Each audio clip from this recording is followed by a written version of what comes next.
الحمد لله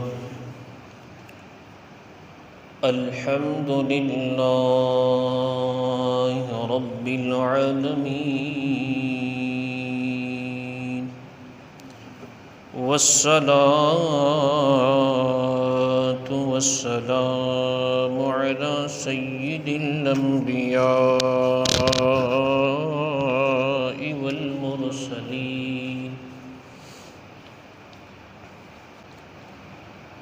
أما بعد فأعوذ بالله من الشيطان الرجيم.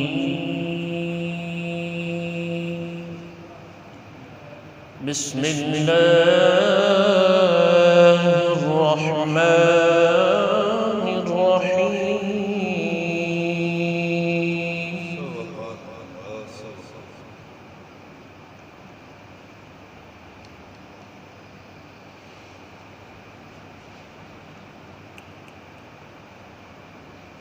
فاذكروني أذكركم واشكروا لي ولا تكفرون.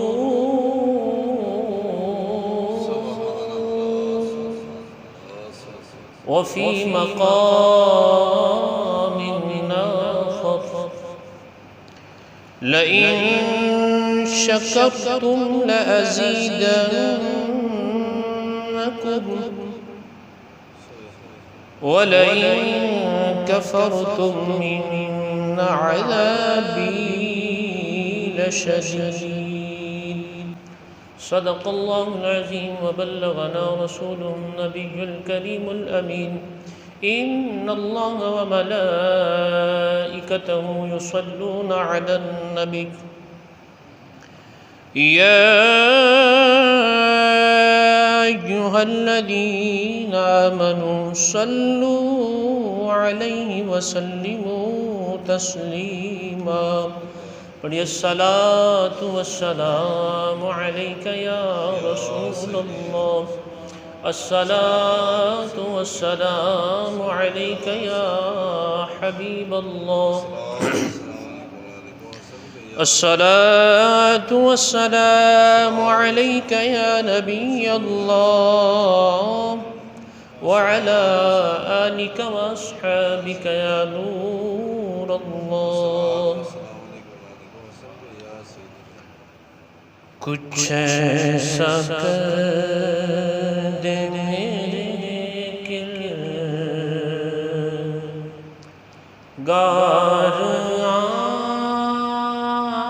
آنکھوں میں، کچھ ایسا کر دے میرے کردگار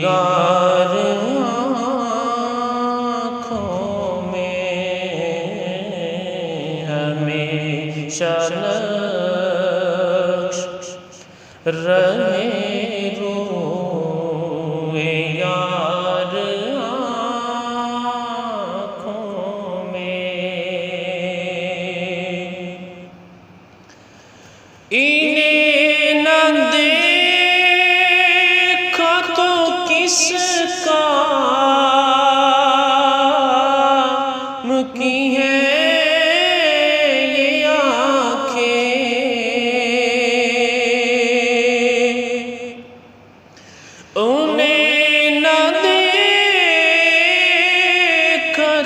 کس کام کی ہے یہ آنکھیں کہ دیکھنے کی ہے ساری بہار آنکھوں میں، کہ دیکھنے کی ہے ساری بہار آنکھوں میں. نظر میں کیسے سمائیں گے پھول جنت کے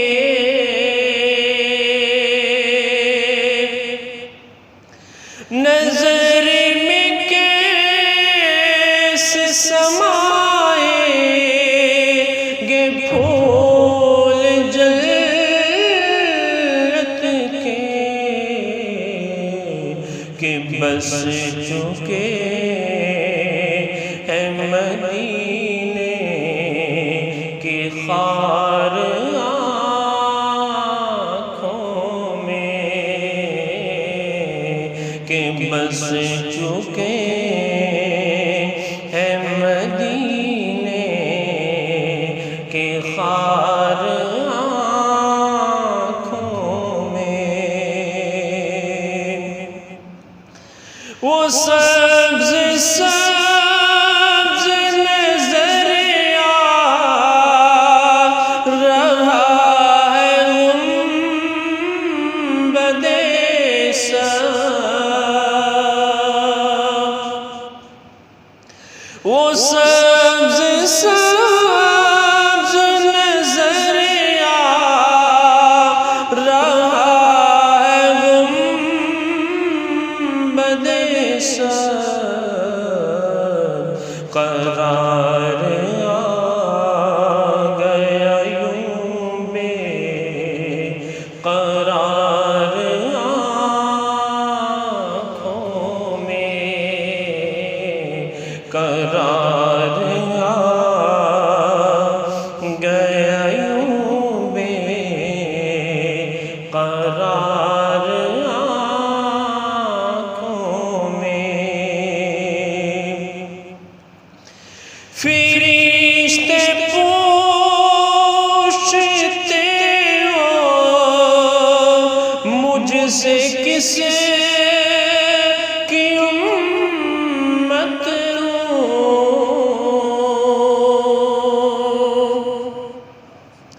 فرشتوں پوچھتے ہو مجھ سے کس کی امت ہوں، لو دیکھ لو، ہاں لو دیکھ لو، لو دیکھ لو، یہ ہے تصویر یار آنکھوں میں، کچھ ایسا کر دے میرے کردگار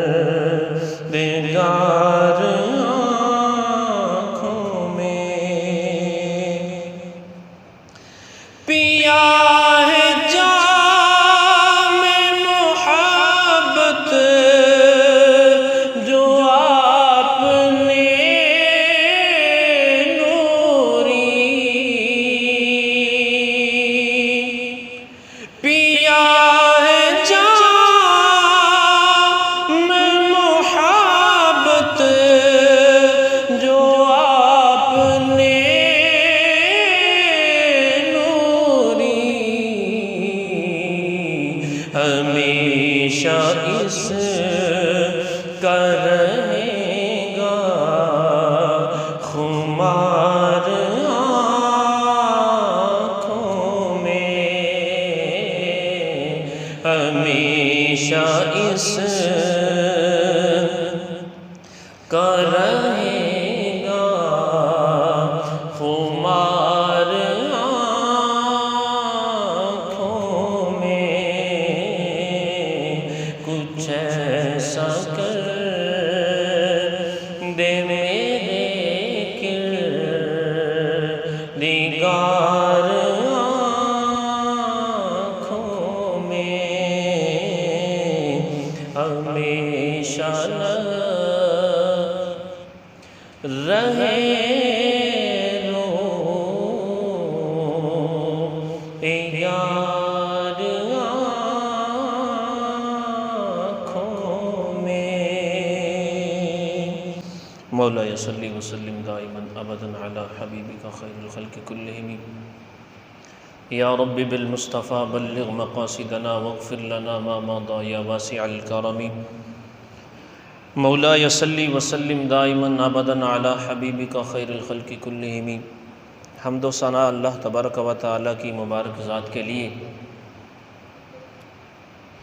جو ہر ساجد کا پیارا مسجود ہے، اور درود و سلام بے شمار لاتعداد مرتبہ پیارے آقا دو عالم کے داتا میٹھے میٹھے مصطفیٰ صلی اللہ تعالیٰ علیہ وآلہ وسلم کی مبارک ذات کے لیے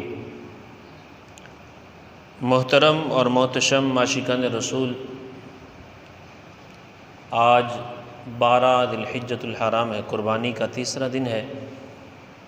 اللہ سے دعا ہے کہ جنہوں نے اس سال میں قربانیاں کی، اس قربانی کے اوپر، عید الاضحیٰ کے اوپر، اللہ سب کی قبول فرمائے۔ کل بروز قیامت اپنی شیان شان سب کو اس کا اجر نصیب فرمائے۔ آج ہمارے بیان کا موضوع ہے شکر کے حوالے سے، شکر کی کیا فضیلت ہے، شکر کسے کہتے ہیں، شکر کیسے ادا کریں، اور شکر نہ کرنے کی کیا مذمت ہے اسلام میں۔ محترم اور محتشم عاشقان رسول، یہ بات اپنے ذہن میں آپ رکھیں کہ قرآن پاک میں تقریباً اکثر جگہ پہ ایسا ہوا ہے کہ جہاں اللہ نے اپنے ذکر کا ارشاد فرمایا ہے، اس کے ساتھ شکر کا بھی ارشاد فرمایا ہے۔ اور اللہ کا ذکر، قربان جائیے، وَلَذِكْرُ اللَّهِ اکبر، سب سے بڑا عمل، عظیم ترین نیکی کا کام وہ اللہ کا ذکر ہے۔ دیکھیں قرآن پاک میں اللہ نے دوسرے پارے میں ارشاد فرمایا، فَاذْكُرُونِي أَذْكُرْكُمْ وَاشْكُرُوا لِي وَلَا تَكْفُرُونَ، کہ تم مجھے یاد کرو، میں تمہارا چرچا کروں گا۔ ایک معنی میں تمہیں یاد کروں گا، وَاشْكُرُوا لِي، اور تم میرے شکر گزار بندے بن جاؤ، میرا حکم مانو، وَلَا تَكْفُرُونَ، نہ شکری نہ کرو، نہ فرمانی نہ کرو۔ اور کہیں پہ اللہ نے یہ ارشاد فرمایا، یعنی بخشش کی بشارت اس طور پہ ارشاد فرمائی، ما یفعل اللہ بعذابکم ان شکرتم وآمنتم، فرمایا اللہ تمہیں عذاب دے کر کیا کرے گا؟ اللہ تمہیں عذاب نہیں دینا چاہتا۔ ان شکرتم وآمنتم، اگر تم اس کے شکر گزار بندے بن جاؤ، وآمنتم، اور اس پر ایمان لے آؤ، تو اللہ عذاب دینا نہیں چاہتا۔ اللہ عذاب کر کے کیا کرے گا؟ اللہ نے اپنی شایان شان کلام ارشاد فرمایا۔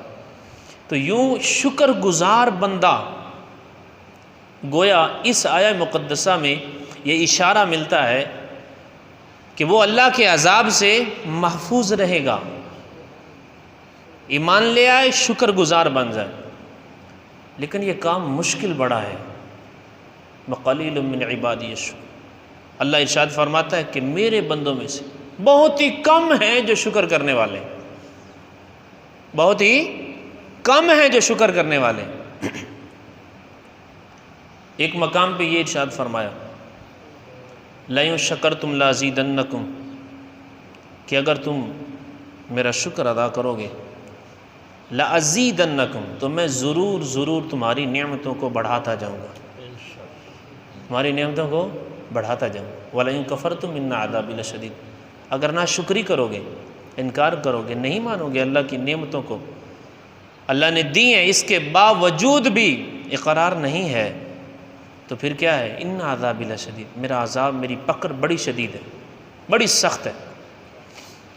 تو جو شکر ہے، اگر ہم چاہتے ہیں نا ہماری نعمتیں بڑھتی رہیں، جو نعمتیں ہمارے پاس ہیں، کئی صوفیاء نے لکھا ہے کہ اگر آپ چاہتے ہیں نا کہ آپ کی نعمتیں وہ آپ سے زائل نہ ہوں، ہمیشہ برقرار رہیں، یہ یوں سلسلہ چلتا رہے، تو پھر ان کو قید کر لو شکر کی دولت کے ساتھ، اللہ کا شکر ادا کرنا شروع کر دو، انشاءاللہ ان کا دوام رہے گا، یہ آپ کے پاس رہیں گے۔ اللہ نے خود ارشاد فرمایا، لَئِن شَكَرْتُمْ لَأَزِيدَنَّكُمْ وَلَئِن كَفَرْتُمْ إِنَّ عَذَابِي لَشَدِيدٌ۔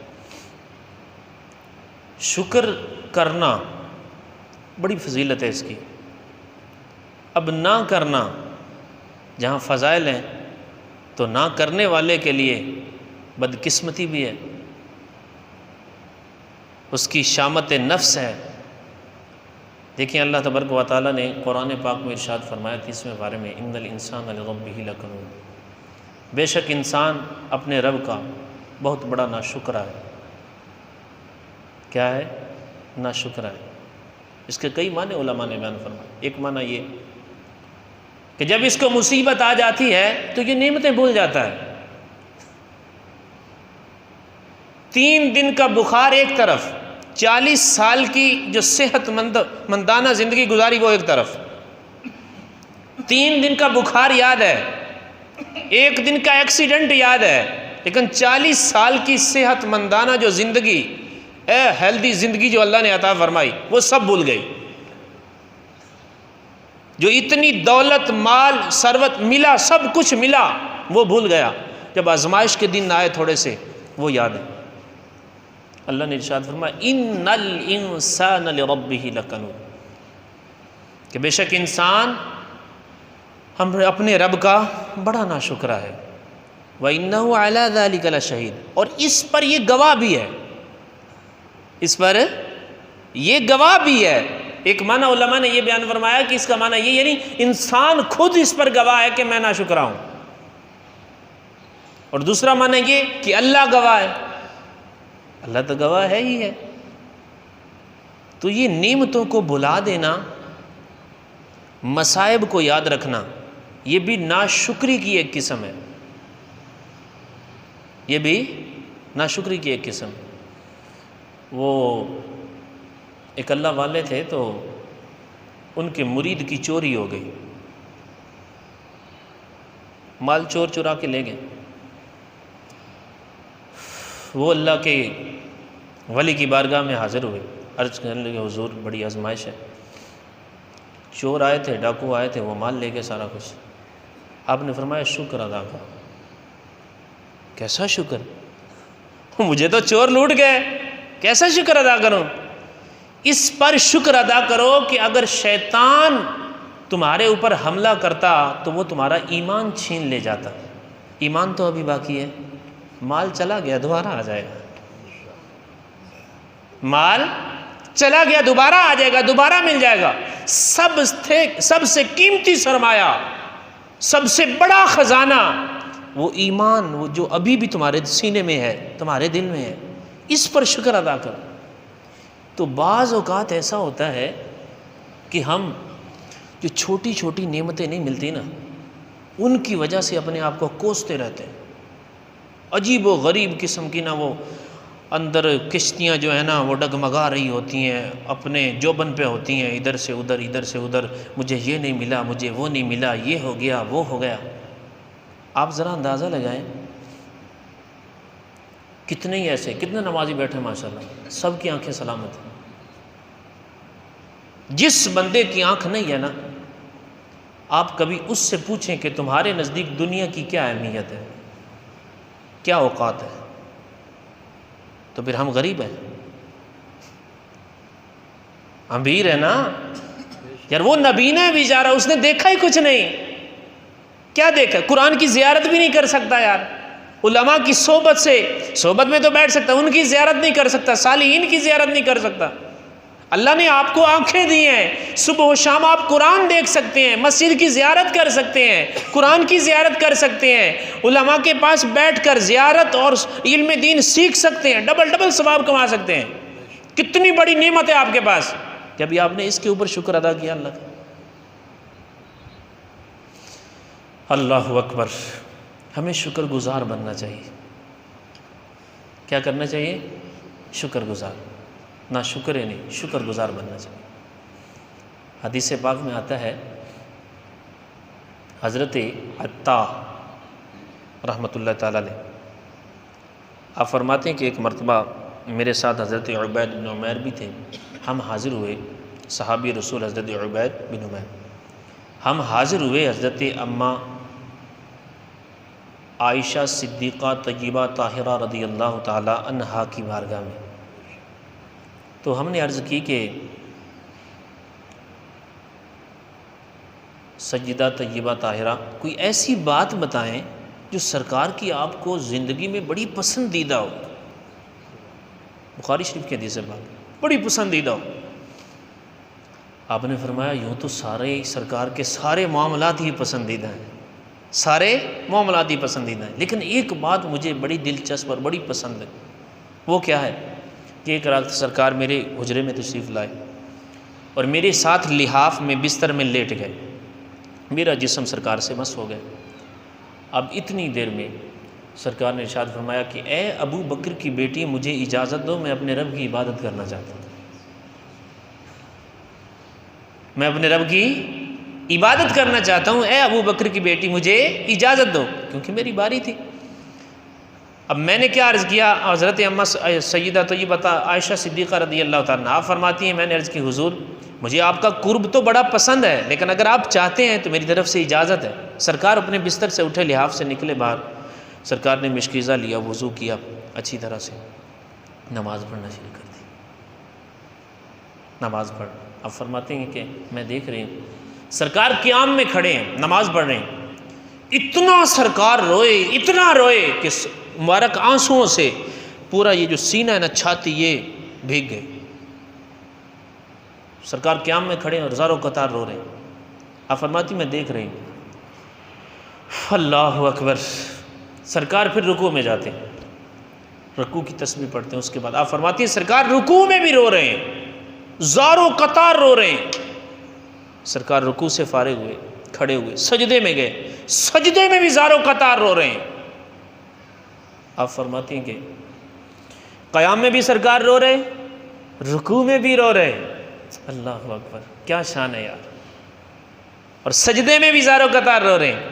آپ فرماتے ہیں اتنی ہی دیر تھی کہ حضرت بلال آ پہنچے، آواز لگائی انہیں، یا رسول اللہ صلی اللہ تعالیٰ علیہ وسلم، نماز کا وقت ہو گیا ہے، جماعت کا، صبح کی نماز کا۔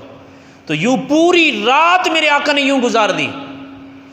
اب فرماتی ہیں کہ میں نے عرض کی حضور نماز کا وقت ہو گیا ہے، یا رسول اللہ کس چیز نے آپ کو غم میں مبتلا کیا ہے، کیوں رو رہے ہیں؟ اللہ اکبر، آپ کے سبب اللہ نے آپ کے اگلوں کے پچھلوں کے سب کے گناہوں کو بخش دیا۔ کون سی چیز ہے جو آپ کو تکلیف میں مبتلا کر رہی ہے، غم زدہ کر رہی ہے؟ تو پتہ میرے آقا نے کیا ارشاد فرمایا؟ فرمایا اے عائشہ افلا اکون عبدا شکورا، کیا میں اپنے رب کا شکر گزار بندہ نہ بنوں؟ کیا میں اپنے رب کا، اللہ نے ساری نعمتیں دی ہیں، تو کیا پھر اللہ کی عبادت نہیں کرنی؟ سب کچھ مل گیا ہے، جنت تو ملنی انہی کے صدقے ہے، اللہ نے یہ چابیاں دی انہیں، یہ اختیارات دی ہیں۔ تو میرے آقا نے ارشاد فرمایا اے عائشہ افلا اکون عبدا شکورا، کیا میں اپنے رب کا شکر گزار بندہ نہ بنوں؟ لمن لا افعل، میں ایسا کیوں نہ کروں؟ جبکہ میرے رب نے حکم ارشاد فرمایا ان فی خلق السماوات والارض واختلاف اللیل والنہار، کیا اللہ نے ارشاد فرمایا کہ آسمانوں اور زمین کے بنانے میں اور یہ دن اور رات کا بدلنا، اس میں لآیات لأولی الابصار، لآیات لأولی الالباب، اس میں عقل والوں کے لیے بہت بڑی نشانیاں ہیں۔ سوچیں کہ کیسے دن آیا، سورج کی روشنیاں چھا گئی ہر طرف، پھر ایک وقت وہ آیا کہ اندھیرا چھا گیا ہر طرف، پھر دن آیا، رات آئی، اس میں عقل والے سوچتے ہیں۔ اللہ اکبر۔ علماء بیان فرماتے ہیں کہ اللہ کی عبادت کرنا اور پھر رونا یہ سنت مصطفیٰ ہے، یہ سنت مصطفیٰ ہے۔ ہمارے ہاضمے تو اتنے ہی ہوتے ہیں کہ ہم 5 وقت کے نمازی بن جائیں نا، تو بعض اوقات ہماری کنڈیشن ایسی ہوتی ہے کہ ہم جیسا نیک کوئی پیدا ہی نہیں ہوا، دوسروں کو ہم نیچا دیکھنے کی کوشش کرتے ہیں، گرانے کی کوشش کرتے ہیں، عمل کے ذریعے یا قول و قال کسی نہ کسی طرح اشارتاً ادھر ادھر چیزیں جو ہیں ان سے پتہ چلتا ہے کہ یار یہ چیزیں ہو رہی ہیں، ہمیں احساس نہیں ہوتا۔ محترم اور محتشم عاشقان رسول، یہ تو ان کی شان ہے، یہ ان کی شان ہے جن کے صدقے جنت ملنی ہے، یہ ان کی شان ہے کل بروز قیامت جن کے جھنڈے کے نیچے حضرت ابراہیم علیہ السلام بھی ہوں گے۔ تو ہمیں کتنی خوب کوشش کرنی چاہیے اور اللہ کا کتنا شکر ادا کرنا چاہیے۔ محترم اور محتشم عاشقان رسول، اس حدیث پاک سے بھی پتہ چلتا ہے کہ بندے کو شکر گزار بندہ بننا چاہیے۔ شکر گزار بندہ بننا چاہیے۔ ایک حدیث پاک اور آپ کو سناتا ہوں۔ میرے آقا نے ارشاد فرمایا، شرح السنہ کی حدیث پاک، فرمایا کہ اول ما من یدعا الی الجنت، کہ کل جن لوگوں کو سب سے پہلے جنت کی طرف بلایا جائے گا وہ پتہ کون سے لوگ ہوں گے؟ الحامدون للہ علی کل حال، یہ وہ لوگ ہوں گے جو ہر حالت پر، ہر حالت میں اللہ کا شکر ادا کرتے ہوں گے، ہر حالت میں اللہ کی تعریف بیان کرتے ہوں گے۔ غمی آ گئی تو الحمدللہ، خوشی آ گئی تو الحمدللہ۔ محترم اور محتشم عاشقان رسول، ایک حدیث پاک ایسی بھی آتی ہے، میرے آقا نے ارشاد فرمایا کہ کل بروز قیامت اعلان کیا جائے گا، حمادون کہاں ہیں؟ حمادون کہاں ہیں؟ تو لوگوں کا ایک گروہ جو ہے وہ اٹھے گا، کھڑے ہوں گے، تو انہیں جنت کی طرف لے جانے کا حکم ارشاد فرمایا جائے گا۔ صحابہ نے عرض کی، یا رسول اللہ یہ حمادون کون ہیں؟ تو میرے آقا علیہ الصلوۃ والسلام نے ارشاد فرمایا، یہ وہ لوگ ہوں گے جو ہر حال میں اپنے رب کا شکر ادا کرتے ہیں۔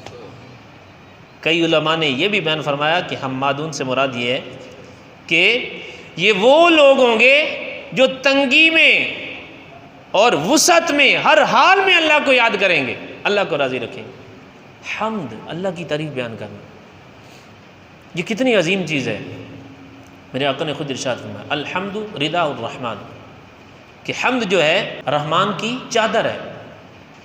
الحمد رداء الرحمن، کہ حمد و ثنا بیان کرنا، ساری تعریفیں سب کرنے والوں کی سارے اوقات میں اللہ ہی کے لیے۔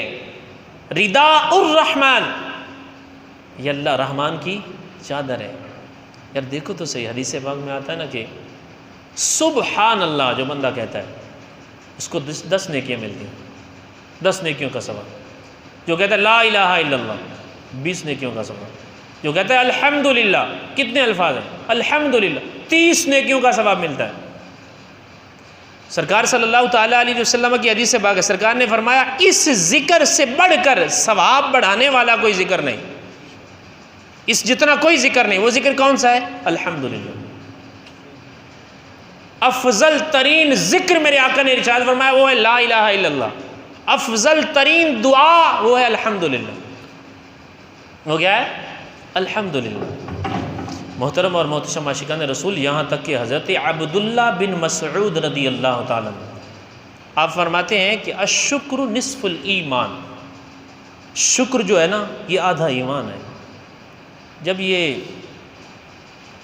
زمینی خزانوں کے حوالے سے حکم نازل ہوا نا تو اس کے حوالے سے حضرت عمر بن خطاب رضی اللہ تعالیٰ آپ نے سرکار کی بارگاہ میں عرض کی، یا رسول اللہ صلی اللہ تعالیٰ علیہ وسلم ہم کیا ذخیرہ کریں، ہم کیا ذخیرہ کریں؟ تو میرے آقا نے ارشاد فرمایا کہ تم اپنی زبان کو ایسا بناؤ جو اللہ کا ذکر کرنے والی، اپنی زبان کو اپنے رب کے ذکر سے تر رکھو، اور اپنے دل کو اپنے رب کے شکر سے تر رکھو۔ یعنی زیادہ مال جمع کرنے کی بجائے میرے آقا نے ارشاد فرمایا اپنی زبان کو اللہ کا ذکر کرنے والا بناؤ اور اپنے دل کو شکر کرنے والا بناؤ۔ یہ اس سے بہتر ہے کہ بندہ بہت بڑا بہت زیادہ مال اکٹھا کر لے۔ محترم اور محتشم عاشقان رسول، شکر بہت بڑی اللہ کی نعمت ہے۔ اب شکر ادا کیسے کرنا چاہیے، کیسے ادا کرنا چاہیے؟ اس کا ایک طریقہ تو یہ ہے، جیسے حضرت سری سبتی رحمۃ اللہ تعالیٰ علیہ آپ کے حوالے سے آتا ہے، حضرت جنید بغدادی رحمۃ اللہ تعالیٰ علیہ آپ فرماتے ہیں میں تقریباً 7-8 سال کی عمر کا تھا تو میں کھیل رہا تھا حضرت سری سبتی رحمۃ اللہ تعالیٰ علیہ کے سامنے، تو آپ کے مریدین چاہنے والے علماء دوست جو تھے وہ آپ کی بارگاہ میں بیٹھے ہوئے تھے، تو شکر کے اوپر گفتگو ہو رہی تھی۔ تو آپ نے نا مجھے مخاطب ہو کے فرمایا، یا غلام للشکر مشکر، بیٹا شکر کیا ہے؟ تو میں نے کہا شکر یہ ہے کہ بندہ اللہ کی نعمت کے بدلے میں اللہ کی نافرمانی نہ کرے۔ اللہ نے آنکھیں دی ہیں، یہ نعمت ہے، ہاتھ دی ہیں، یہ نعمت ہے، تندرستی مل گئی، یہ نعمت ہے، صحت مل گئی، یہ نعمت ہے، اب نہ کرو یار، ظلم نہ کرو یار۔ شکر کیا ہے؟ ان کو اللہ کی بارگاہ میں ان کو سجدے میں لگاؤ یار، ان کو اللہ کی عبادت میں لگاؤ یار، ہاتھ ملے ان کو قرآن اٹھانے میں لگاؤ، قرآن پڑھنے میں لگاؤ۔ اور یہ بھی شکر کی ایک قسم ہے۔ علماء نے بیان فرمایا کہ اگر آنکھیں اللہ نے دی ہیں صحیح سلامت ہیں، اگر کسی مسلمان کا عیب دیکھ لیا نا تو خدا کے لیے جہاں تک شریعت اجازت دیتی ہے نا، عیب کے اوپر پردہ ڈالا جائے۔ کئی بندے ایسے ہوتے ہیں، نہ تو وہ حاکم ہے، نہ کوئی نمبردار ہے، نہ چودھری ہے، نہ کوئی جناب اس لیول کے وہ افسر ہیں کہ جناب ان کو ہر کو اعلان کرنا پڑے گا، لیکن کیا ہے انہوں نے ایک ٹھیکہ لیا ہوتا ہے کہ نہ تو خود سکون سے بیٹھنا، نہ کسی کو بیٹھنے دینا۔ تو جہاں تک شریعت اجازت دیتی نا پردہ پوشی کریں۔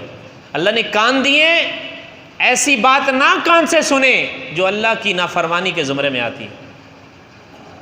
حضرت سیدنا داؤد علیہ نبینا علیہ الصلوۃ والسلام اللہ کی بارگاہ میں عرض کی، اے مالک و مولا، میں کیسا تیرا شکر ادا کروں، کیسے تیرا شکر ادا کروں، کیسا تیرا شکر ادا کروں؟ حالانکہ یہ شکر ادا کرنا یہ بھی تیری ایک نعمت ہے۔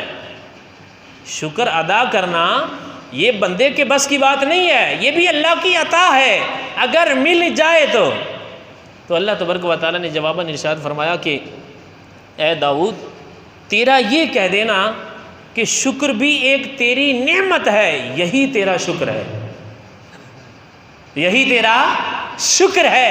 اور بندہ تسلیم کر لے کہ یہ میرے رب نے مجھے دیا ہے۔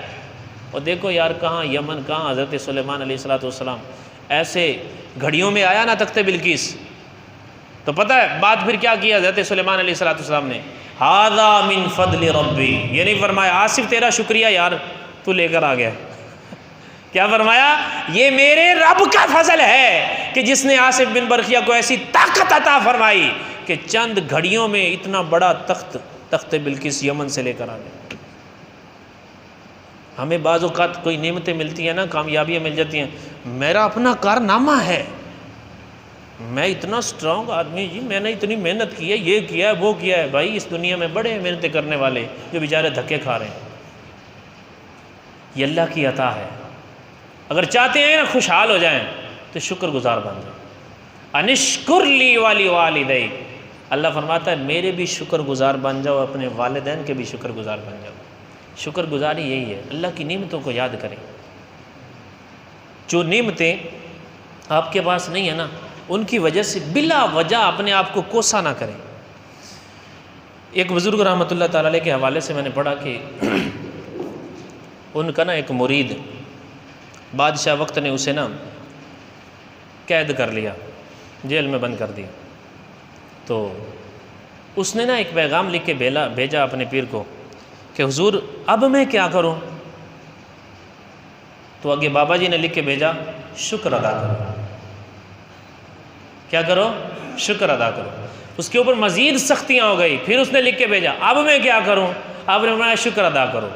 کچھ ہی عرصے کے بعد ایک غیر مسلم اسی جیل میں اس کو بند کر دیا، اور دونوں کو اکٹھی جو ہے نا ہتھ کڑی لگا دی گئی۔ اور جو غیر مسلم تھا اس کو مرض تھا یہ موشنوں کا، اب وہ جب جاتا پخانہ کرنے کے لیے اس کو کھڑا ہونا پڑتا وہاں، بار بار اس کے ساتھ ایسا ہی ہوتا رہا۔ تو اس نے پھر لکھ کے بھیجا اپنے مرشد کو، اس اللہ والے کو، حضور اب میرے اوپر یہ گزر رہی، میں کیا کروں؟ آپ نے لکھ کے پھر بھیجا اللہ کا شکر ادا کرو۔ کیسے کروں؟ اتنے آزمائشیں آ رہی۔ آپ نے فرمایا ابھی تک اس کے اوپر شکر ادا کرو کہ ہو تو تم مسلمان۔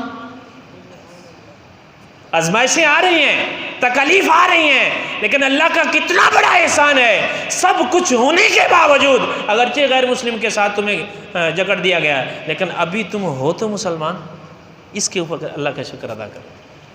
تو محترم اور محتشم عاشقان رسول، اللہ تعالی ہمیں شکر گزار بندہ بنائے، نا شکری سے بچائے، ایسے لوگوں کی صحبت سے بچائے جو لوگ نا شکرے ہوتے ہیں نا، ایسے لوگوں کی صحبت میں نہ بیٹھا کریں، بلکہ ایسے لوگوں کی صحبت میں آپ بیٹھیں جو آپ کو چھوٹی چھوٹی نعمتیں جو ہے نا یاد کروا کر اللہ کی بارگاہ میں حمد اور ثنا بیان کرنے کی طرف لے کر جائیں۔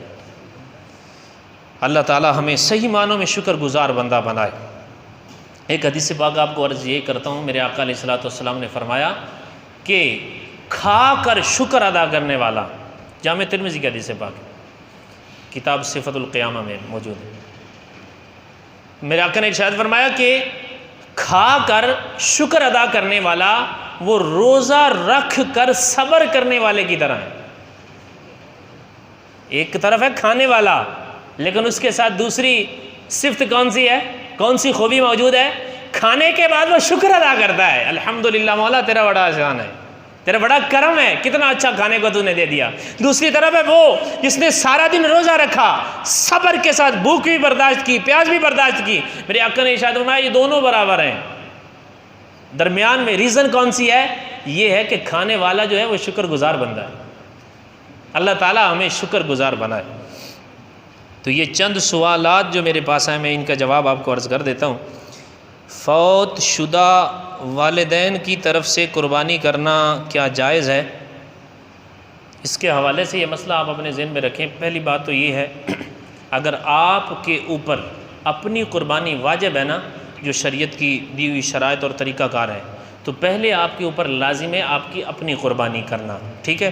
اب رہی یہ بات کہ فوت شدہ والدین کی طرف سے قربانی کرنا جائز ہے یا نہیں، جائز ہے۔ اصالِ ثواب کے طور پر وہ اپنی زندگی میں کرتے ہوں تب بھی جائز ہے، نہ کرتے ہوں تب بھی جائز ہے۔ تو اولاد اگر اپنے فوت شدہ والدین کی طرف سے قربانی کر دیتی ہے تو بالکل یہ شرعاً جائز ہے، انشاءاللہ اس کا ثواب بھی ملے گا، انہیں بھی ملے گا۔ لیکن یہ بات ذہن میں رکھنی ہے، اس کے اوپر اپنی جو واجب ہے وہ پہلے ضرور کرنی پڑے گی، اس کے بعد اللہ نے توفیق دی ہے والدین کی طرف سے بھی کر دی۔ کیا عورت بھی جانور کو ذبح کر سکتی ہے؟ امرأۃ مسلمۃ فی الذبح کالرجل، یہ فقہا نے لکھا ہے کہ مسلمان عورت ذبح کرنے میں، اس باب میں وہ مسلمان مرد کی طرح ہے۔ اگر کوئی عورت مسلمان یا کوئی بچہ سمجھدار ہے، وہ ذبح کی شرائط و ضوابط قوانین جانتا ہے، کون کون سی رگیں کاٹنی، سارا طریقہ کار، تو اگر عورت بھی جانور کو ذبح کر دیتی ہے تو جائز ہے۔ حضرت ابو موسیٰ اشعری رضی اللہ تعالیٰ عنہ، آپ اپنی بیٹیوں کو ارشاد فرمایا کرتے تھے کہ اپنی قربانیوں کو ذبح کرو، تو عورت بھی ذبح کر سکتی ہے، شرعاً جائز ہے۔ لیکن ایسا بھی نہیں ہے کہ لازمی ہے کہ گھر کے مرد بھی ہٹے کٹے موجود ہیں تو وہ جناب بیٹھے ہوئے ہیں اور کہیں جی ہم سے ذبح نہیں ہوتا تو آپ کر دیں، ایسا بھی درست نہیں ہے۔ کچھ چیزیں ایسی ہوتی ہیں جن کو معاشرے میں بھی بڑا عمل دخل ہوتا ہے، تو ماشاءاللہ جی مرد حضرات موجود ہیں، ہاں کسی کا ایسا سلسلہ ہے مرد وغیرہ نہیں ہے تو پھر عورت بھی ذبح کر سکتی ہے، اس کا ذبیحہ بھی جائز ہے جبکہ سارا طریقہ کار سے وہ واقف ہو۔ اچھا، کیا مسافر کے اوپر قربانی واجب ہے؟ جو بندہ شرعی مسافر ہے قربانی کے دنوں میں، ان 3 دنوں میں، اس کے اوپر قربانی لازم، واجب اور ضروری نہیں ہے، وہ قربانی نہیں کرے گا، لازم نہیں ہے اس کے اوپر، اپنی طرف سے کرتا ہے تو فبیہ۔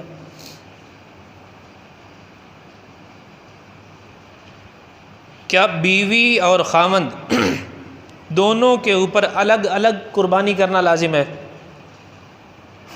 جی ایسا ہی ہے۔ اگر خاوند الگ سے صاحب نصاب ہے، جو چیزیں شرائط میں نے آپ کو بیان کی تھی پچھلے جمعے، تو خاوند کے اوپر الگ سے قربانی کرنا لازم ہے۔ بیوی کے پاس سونا چاندی یا اتنی مالیت ہے، وہ مالک کے نصاب بنتی ہے، اس کی کنڈیشن ایسی ہے، تو اس کے اوپر الگ سے قربانی کرنا لازم ہے۔ اگر بچے اس کے بالغ ہیں، وہ بھی اس کنڈیشن میں آتے ہیں، تو ان کے اوپر قربانی الگ سے کرنا لازم ہے۔ ایسا کچھ بھی نہیں ہے کہ ایک گھر سے کمانے والے تو ساتھ ہیں، لیکن جب قربانی کی بات آئے تو بس ایک ہی ٹھیک ہے۔ جتنے گھر میں صاحب نصاب ہیں اتنیاں ہی قربانی کرنی لازم ہوگی۔ تو بیوی اگر الگ سے صاحب نصاب ہے، وہ شریعت کا جو طریقہ کار ہے اس کے مطابق اتنی مالیت ہے اس کے بعد، تو خامند کو بھی قربانی کرنی پڑے گی اور بیوی کو بھی کرنی پڑے گی۔ کیا سرکار صلی اللہ تعالیٰ علیہ وآلہ وسلم نے خرگوش کا گوشت کھایا ہے؟ ایک روایت جو مسلم اور بخاری کے حوالے سے موجود ہے، حضرت انس بن مالک رضی اللہ تعالیٰ عنہ اس کے روایت کرنے والے ہیں۔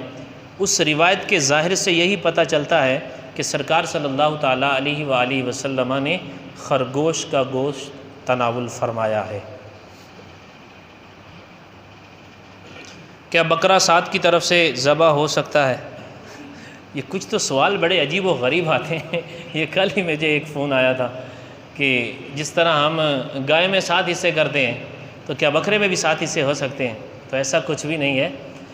جو ہے نا گائے یا یہ بڑا جانور جو ہے، گائے ہے، بیل ہے، بھینس ہے، بھینسا ہے، کٹا، مجھ، ان میں اونٹ میں جو 7 حصے کرتے ہیں یہ حدیث پاک میں ہمیں اجازت دی گئی، سرکار نے خود ہی اجازت دی۔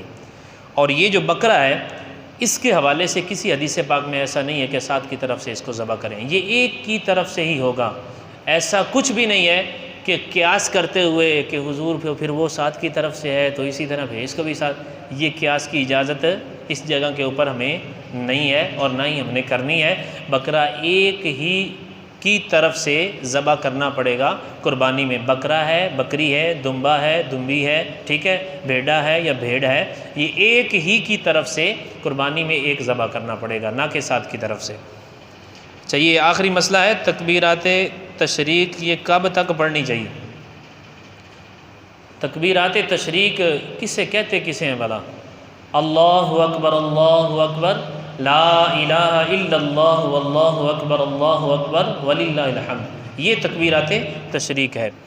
آج 12 ہے اور کل ہوگی 13، تو کل عصر کی نماز تک، کل عصر کی نماز تک ہم نے یہ ہر جماعت، جہاں جماعت مصحبہ ہوتی ہے تو جماعت کے بعد 3 مرتبہ یہ ہم نے تکبیر پڑھنی ہے، اللہ اکبر، لا الہ الا اللہ، واللہ اکبر وللہ الحمد۔ اب یہ کہ شروع کب کرنی ہوتی ہے، یہ تو 9 ذی الحجۃ الحرام کی فجر سے شروع کرنی ہوتی ہے، تو یہ 5 دن بنتے ہیں، یعنی 13ویں کا پھر وہ عصر کا وقت آ گیا، عصر کی نماز میں پڑھنی ہے، مغرب اور عشاء میں نہیں پڑھنی ہے۔ اللہ تبارک و تعالی ہم سب کو صحیح معنوں میں عمل کرنے کی توفیق عطا فرمائے، آمین بجاہ النبی الامین صلی اللہ۔